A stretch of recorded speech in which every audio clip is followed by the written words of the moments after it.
Petrol diesel prices are regulated by election dates, not on global rates. Petrol, diesel और gas की prices हमारे देश में निर्धारित होती है इलेक्शन डेट से। जो अंतर्राष्ट्रीय बाजार में उनकी कीमतें हैं, जो उनकी ग्लोबल रेट्स हैं, उनका कोई फर्क नहीं पड़ता। साथियों, मैं आज कुछ आंकड़े लेके आपके सामने इसी मुद्दे पर उपस्थित हुआ हूँ और सारे आंकड़े भारत सरकार की जो पीपीएसी है, पीपीएसी गवर्नमेंट ऑफ इंडिया, जहाँ पे पेट्रोल, डीजल, गैस के सारे आंकड़े दिए जाते हैं, वहाँ से सारे आंकड़े लाया हूँ। साथियों, जून 2022 से लेकर सितंबर 8, 2022 तक, ये जून से लेकर सितंबर मतलब 3 महीने में अंतर्राष्ट्रीय बाजार में कच्चे तेल की कीमत में गिरावट आई 24.14%।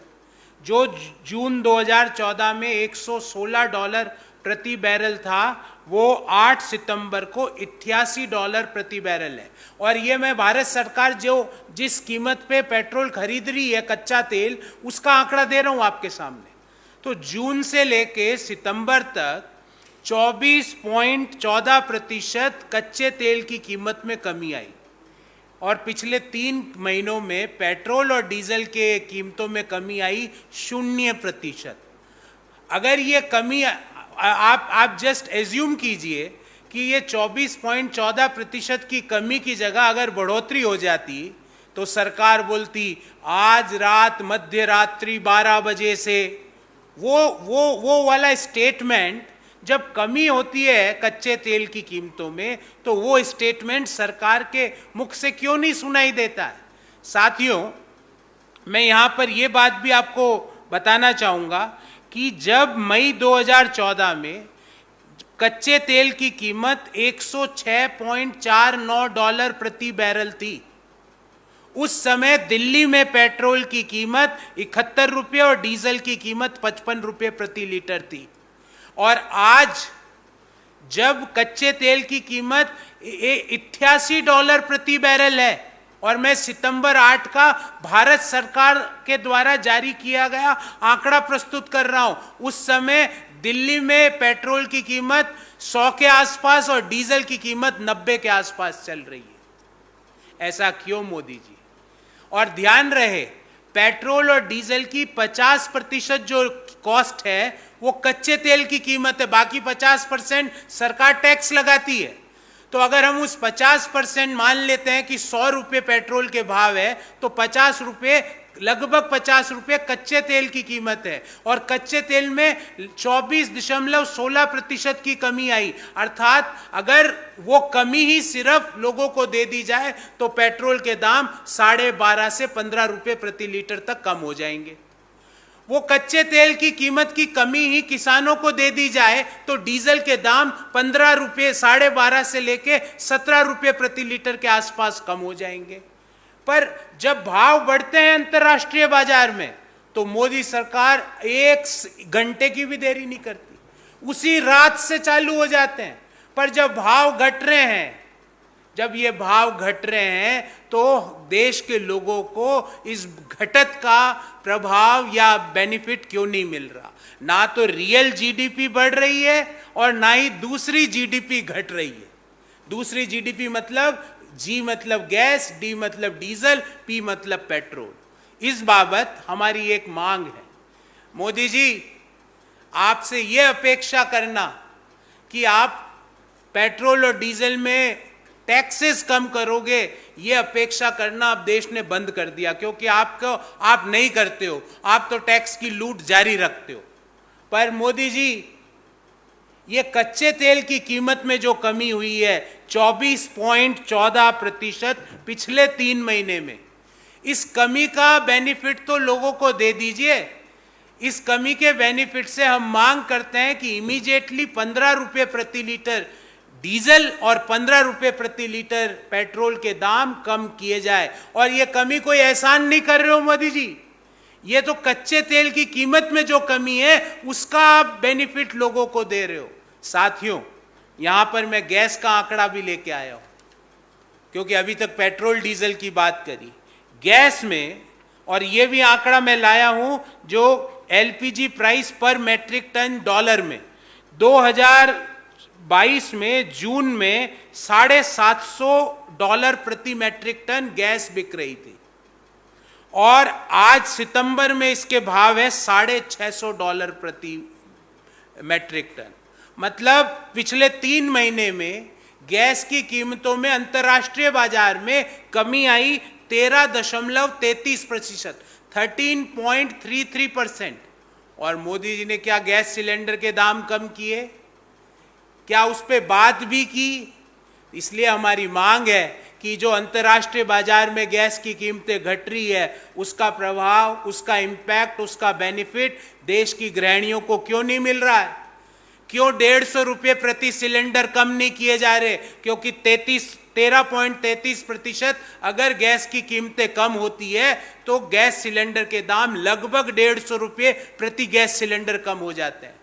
तो हमारी मांग है कि पेट्रोल और डीजल में 15 रुपये की कमी की जाए, क्योंकि ये कोई एहसान नहीं कर रहे, हम आपसे करों का छूट भी नहीं मांग रहे, हम तो वो छूट मांग रहे हैं जो हमें मिलनी चाहिए।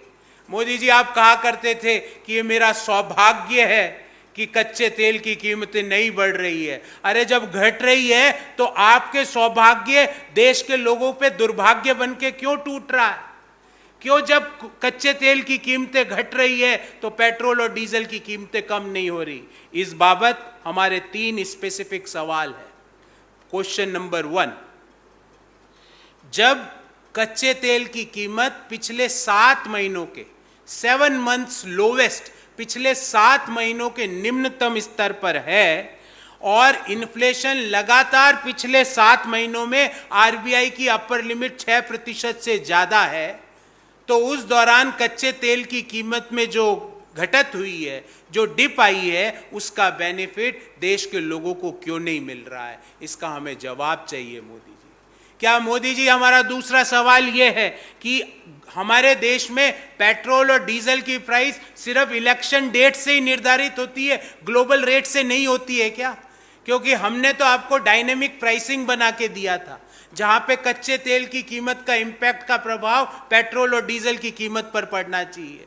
तो जब डायनेमिक प्राइसिंग है देश में, तो लोगों को इसका बेनिफिट क्यों नहीं मिल रहा? और तीसरी बात, क्यों माताओं, बहनों और देश की गृहिणियों को जब गैस सिलेंडर के दाम पिछले 3 महीनों में गैस के दाम अंतर्राष्ट्रीय बाजार में 13.33% कम हुए, क्यों हमारे देश में आज भी सिलेंडर 1053 से लेके 1200 रुपए के बीच बिक रहा है? क्यों हम 13.33% उसका कम नहीं कर सकते? अर्थात इमीडिएटली हमारी मांग है कि 150 रुपये प्रति गैस सिलेंडर और 15 रुपये प्रति लीटर पेट्रोल और 15 रुपये प्रति लीटर डीजल तुरंत प्रभाव से कम किए जाए। और ये कोई एहसान नहीं है, ये सिर्फ हम वो मांग रहे हैं जो अंतर्राष्ट्रीय बाजार में इनकी कीमतों में जो कमी आई है उसका बेनिफिट हम मांग रहे हैं।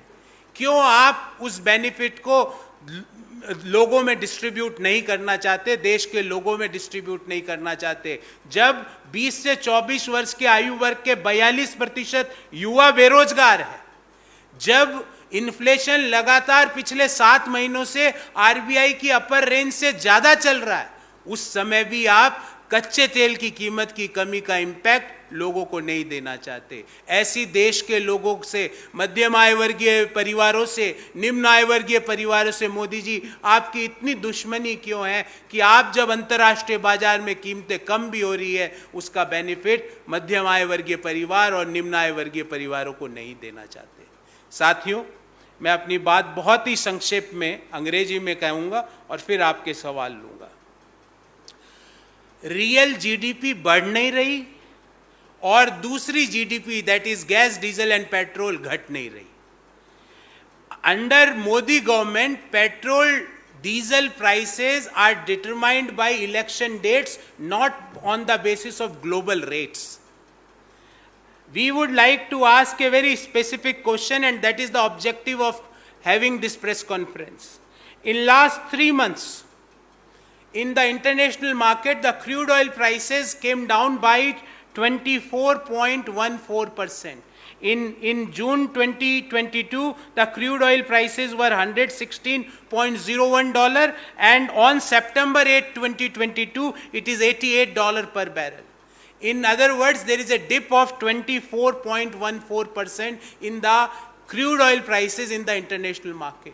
Why the benefit of this dip is not transferred to the middle income group families and lower income group families of our country? Why there is no reduction of 15 rupees per liter in petrol and diesel prices? We are not asking you to reduce the taxes. We know that you are not going to have any impact on that particular demand, because we are raising that demand for last 8 years. We are just asking Modi ji, please give the benefit of the dip in the global oil prices to the common citizens of our country. We are just asking that. When there is a dip of gas in the gas prices in international market by 13.33%, why the benefit of this is not transferred to the households of our country? If you are going to transfer that benefit, the gas cylinder prices is going to come down by at least 150 rupees per cylinder.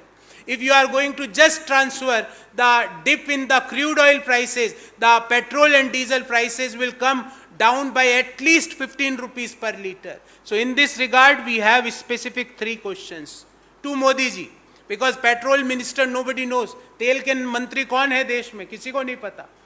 किसी को ना वो वक्तव्य देते हैं, क्योंकि वो Vista में इतने बिजी हैं, उनको तेल का कहाँ समय मिलता है. वो तो विस्टा करते घूम रहे हैं. कहाँ संस्कृत का कौन सा शब्द लाए वो पता नहीं, मुझे नहीं समझ में आता इस विस्टा शब्द का अर्थ.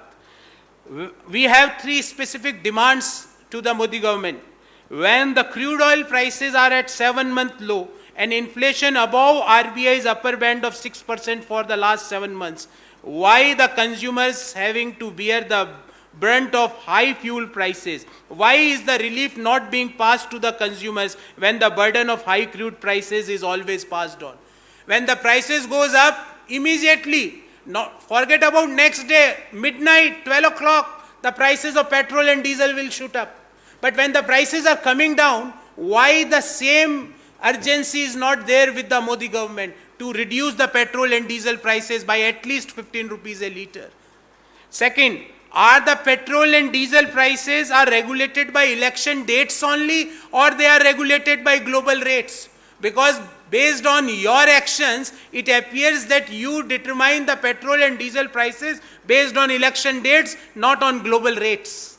And the third, last but not least, what are the excuses by the Modi government for not passing on the relief of decreasing LPG prices to the consumers? Does the Modi government only believe in passing on the burden to the consumer and go into hiding when it comes to passing on the relief?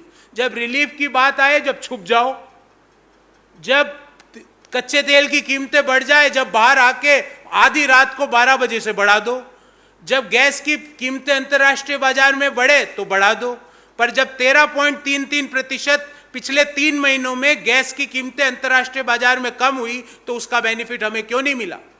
जब crude oil की prices पिछले 3 महीने में 24.14% कम हुई तो उसका benefit हमें क्यों नहीं मिल रहा है? So we demand that there should be an immediate relief should be given to the middle income group and the lower income group families of our country by reducing petrol and diesel both by at least 15 rupees per liter and gas cylinder by at least rupees 150 per cylinder. So that is all about today's press conference. I am open for questions if any. First of all, I will take questions on the issue which we had discussed in this particular press conference, and thereafter we will have other issues also.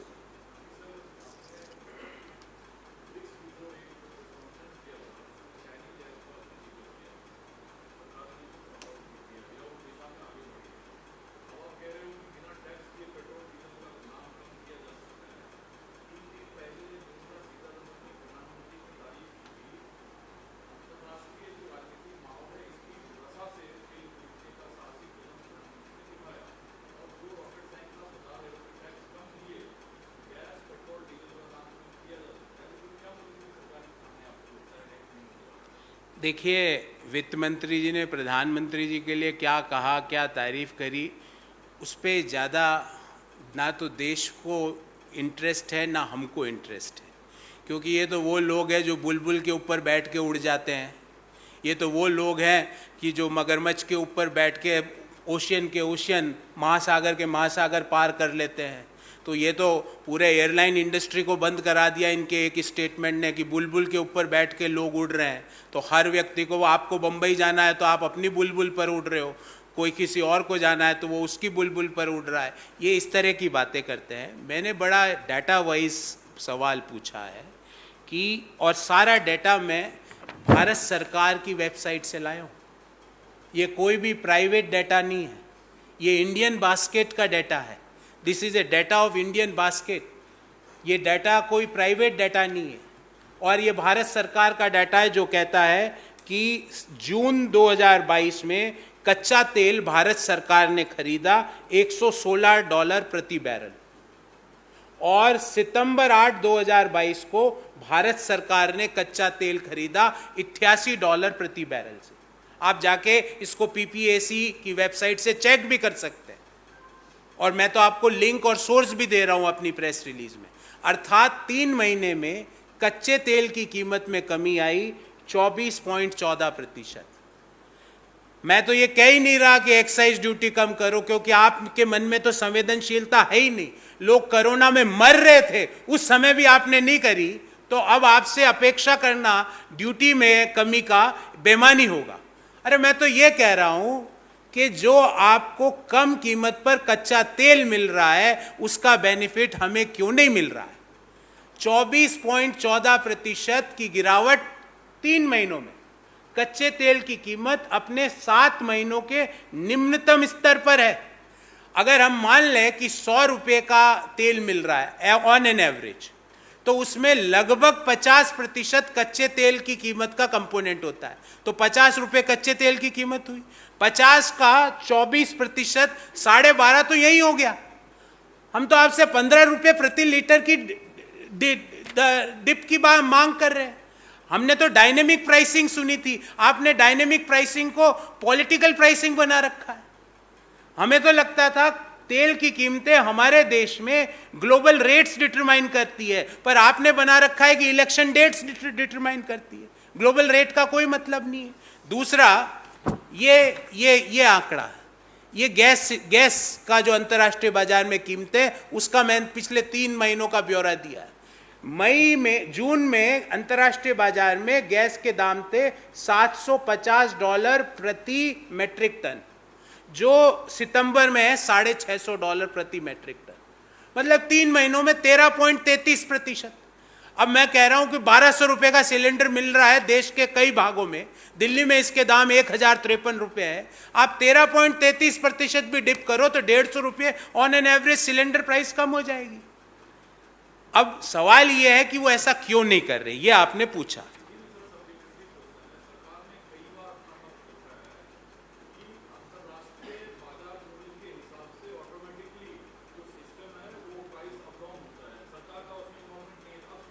तो ये इसका मैं आपको उदाहरण दे देता हूं, और बड़ा सटीक उदाहरण है। मैंने अपनी रिलीज में इस पॉइंट को इंक्लूड किया था कि 5 राज्यों के चुनाव हुए और नतीजे आए उन 5 राज्यों के चुनाव के, जो आए 10 मार्च 2022 को। उससे 4 महीने पहले तक अंतर्राष्ट्रीय बाजार में अगर कोई हलचल भी हुई तो मोदी सरकार ने तेल के दाम नहीं बढ़ाए। 10 मार्च को नतीजे आते हैं और 20 मार्च से लेके 31 मार्च के बीच सिर्फ 11 दिनों के अंदर 10 बार पेट्रोल और डीजल के दाम बढ़ गए। तो इसका मतलब यह है कि पेट्रोल और डीजल की प्राइसेस इकोनॉमिक डिसीजन नहीं है। जो हमने बनाया था डायनेमिक प्राइसिंग, यूपीए की सरकार की देन है कि इसमें पॉलिटिकल इंटरफेरेंस खत्म हो जाए। इसको आप पॉलिटिकल हथकंडों का एक टूल बना के रखे हुए हो। हमने मांग की कि भाई जब 24% 3 महीनों में कम हुई तो उसका इंपैक्ट, उसका बेनिफिट लोगों को क्यों नहीं जा रहा है, एज सिंपल एज दिस। और अगर ये जाए तो 15 रुपये प्रति लीटर पेट्रोल और डीजल के दाम कम होने चाहिए, एज सिंपल एज दिस। अब आप ढिंडोरा पीट रहे हो कि हमने रूस का, ऐसा भी कई मंत्रियों ने, भूपूर्व मंत्रियों ने बोला कि मोदी जी ने रूस को बोला अभी मैं आ रहा हूं 4 घंटे बमबारी बंद करो या बम पकड़ लिया और बम पकड़ के वो उसको बॉल की तरह खेलते रहे, ये भी बोल सकते हैं वो कि रूस ने बम मारा, मोदी जी ने पकड़ लिया और वो उसको बॉल की तरह कुदाते रहे। इन बातों का कोई औचित्य नहीं है, क्योंकि जब जो पार्टी के जो मार्गदर्शक है वो बुलबुल पर घूमते हैं, प्रधानमंत्री जी मगरमच्छ के ऊपर बैठ के घूमते हैं, यूक्रेन वार को बंद करवा देते हैं, तो भाई साहब 24% जो तेल की कीमतों में कमी आई है उसका बेनिफिट क्यों नहीं मिल रहा है? और हम मांग करते हैं इसका बेनिफिट तुरंत मिले। और रही बात, आपने चीनी ऐप का मुद्दा उठाया, हमने इस पटल से उस मुद्दे को उठाया था और इस बहरी सरकार को जगाकर उसको बाध्य किया कि लोगों की जो जिंदगी ले रहा है चीनी ऐप, परिवार के परिवार खत्म हो रहे हैं, उसको रोका जाए। इस बहरी सरकार को हमारी प्रेस कॉन्फ्रेंस के 2 सप्ताह बाद इस बात की सुध आई। चलो अच्छा है, सुध तो आई। मुझे उम्मीद है कि ये 24% का आंकड़ा जब निर्मला जी देखेगी तो वो ये तो नहीं कह सकती कि मैं पेट्रोल नहीं भरवाती। भरवाते हो मैम, आप घूमते हो। मैं डीजल पे नहीं चलती, मेरे पेट्रोल डीजल का कोई अर्थ नहीं है। मैं सिलेंडर नहीं रखती। मैडम आप रखती हो सिलेंडर भी, इसलिए आपको ये इस जो एक्सक्यूज है इससे बाहर निकलिए। सिलेंडर के दाम 150 रुपये और पेट्रोल डीजल के दाम 15 रुपये प्रति सिलेंडर कम, प्रति लीटर कम कीजिए। और ये करना आप कोई लोगों के ऊपर कोई राहत नहीं दे रहे हो, आप सिर्फ जो बेनिफिट अंतर्राष्ट्रीय बाजार की कीमतों में कमी का है वो लोगों को ट्रांसफर कर रहे हो, जो उनका हक है।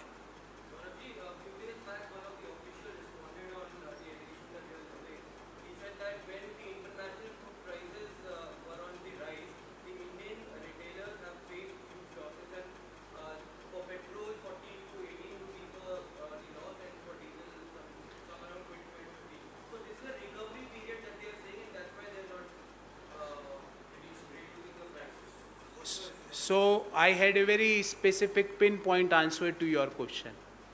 In May 2014, in international market, the crude oil prices were $106.79 per barrel.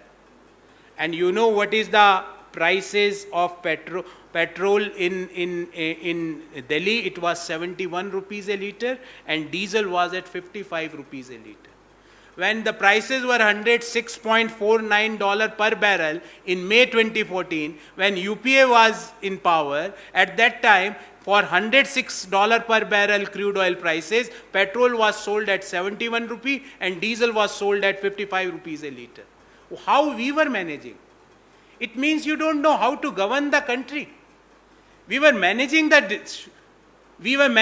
growth. We were managing the employment. We were managing the manufacturing sector. We were managing the service sector. Now what you are doing? You are just managing media. That's all. Nothing more, nothing less. And you are just managing the superstition in the society. Bulbul ke upar baith ke ghumo. What is this? We are asking scientifically one basic question, and the prices are from the Government of India website, that why the petrol and diesel prices are same when the crude oil prices were $116 a barrel and today when $88 a barrel. So it means when you were managing at $116 a barrel, the same price, why the benefit can't be given to the consumers? And mind it, today the middle income group and lower income group families require the support most, because unemployment levels are consistently above 8%. Between the age group of 20 to 24, 42% of young people of our country are unemployed. So we require a hand-holding. We require to control the inflation which is above the RBI upper limit for last 7 months. And we are not asking you to cut down the taxes. हम आपसे tax घटाने को नहीं कह रहे। तेल के मंत्री जी आप नहीं समझ रहे, मैं आपको दोष भी नहीं दे रहा, आपके कंट्रोल में कुछ नहीं है, मुझे पता है। पर प्रधानमंत्री जी सुनिए, देश की बात सुनिए और कांग्रेस के कार्यकर्ताओं की बात सुनिए कि 24% जब डिप हुआ कच्चे तेल में तो उसका फायदा देश के लोगों को क्यों नहीं मिला। 13.3% गैस की कीमतों में जब डिप हुआ, और ये डिप एक साल का नहीं है, 6 महीने का नहीं है, सिर्फ 3 महीनों का है। फिर भी आप लोगों को बेनिफिट नहीं देना चाहते। ऐसे क्या कंपल्शंस है आपके? ऐसा आपको कौन रोक रहा है? क्या आपके जो दो मित्र हैं वो इसके लिए रोक रहे हैं? क्या आपके जो जो हम दो हमारे दो है वो इसको कच्चे तेल की कीमतों का बेनिफिट कंज्यूमर्स को देने के लिए रोक रहे? कौन है? कौन सी शक्तियां हैं जो आपको रोक रही है कच्चे तेल की कीमत में गिरावट का बेनिफिट लोगों को देने से?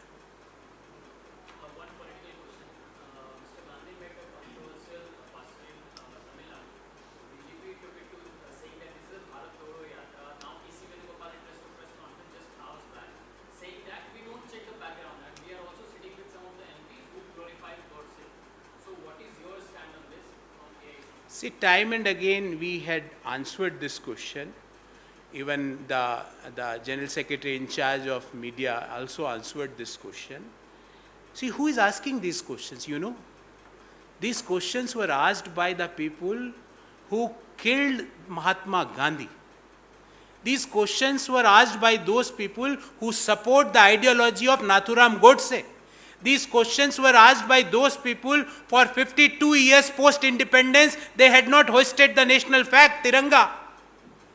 These questions were asked by those people who were involved in the murder, I will say murder of Gauri Lankesh. So these questions were asked by by those people who belongs to that ideology. We had a very simple answer to that. Bharat जोड़ो से घबराओ मत, आप कितनी भी कोशिश कर लो, कितने भी मोफ्त वीडियोस बना लो, सवाल का जवाब तो देना पड़ेगा कि 20 से 24 वर्ष की आयु वर्ग के 42% युवा बेरोजगार क्यों हैं। सवाल का जवाब तो देना पड़ेगा कि पिछले 8 साल में देश में कटुता क्यों बढ़ी है। सवाल का जवाब तो देना पड़ेगा कि पिछले 8 साल में निरंतर महंगाई क्यों बढ़ रही है। और आज एक सवाल मैंने और जोड़ दिया है, सवाल का जवाब तो देना पड़ेगा कि जब कच्चे तेल की कीमतें 24% गिरती है तो देश के लोगों को उसका बेनिफिट क्यों नहीं मिलता है। ये मैं इसके अंदर घुस के भारत जोड़ो जैसे पवित्र काम को इसके आंसर दे के उस पवित्र काम को डिस्ट्रैक्ट नहीं होने देंगे हम। ये देश के लोगों द्वारा निकाली गई यात्रा है। जन जन जो जहाँ से ये यात्रा गुजर रही है वहाँ पे विभिन्न विचारधारा के लोग, विभिन्न धर्मों के लोग उससे जुड़ रहे हैं। और मैं तो कहूँगा जो लोग ये सवाल पूछ रहे हैं ना, वो 1 दिन 150 दिन तो कोई नहीं चल सकता राहुल गांधी के अलावा, 1 दिन। और अमित शाह जी के लिए 1 घंटा, 1 आवर, 1 घंटे से ज़्यादा नहीं होगा। स्मृति जी के लिए आधा घंटा, 1 घंटा और मोदी जी 1 दिन राहुल जी के नेतृत्व में इस यात्रा में चले तो उनका हृदय भी पवित्र होगा और उनके मन में इस तरह के कटु विचार, इस तरह के समाज को भेदने वाले विचार, इस तरह के लोगों को डिस्ट्रैक्ट करने वाले विचार, इस तरह के मूल मुद्दों से लोगों को भ्रमित करने वाले विचार नहीं आएंगे। तो इसलिए उनको 1 दिन चलना चाहिए। चलेंगे तो उनको पता लगेगा कि वास्तविक भारत क्या है। भारत सिर्फ 2 लोग नहीं है मोदी जी, भारत 140 करोड़ लोग हैं। आप और आपकी सरकार उन 2 लोगों पे समर्पित है, जबकि सरकारों को समर्पित लोकतंत्र में होना चाहिए था 140 करोड़ देशवासियों के प्रति। और भारत जोड़ो यात्रा उसका एक पहला कदम है। Thank you.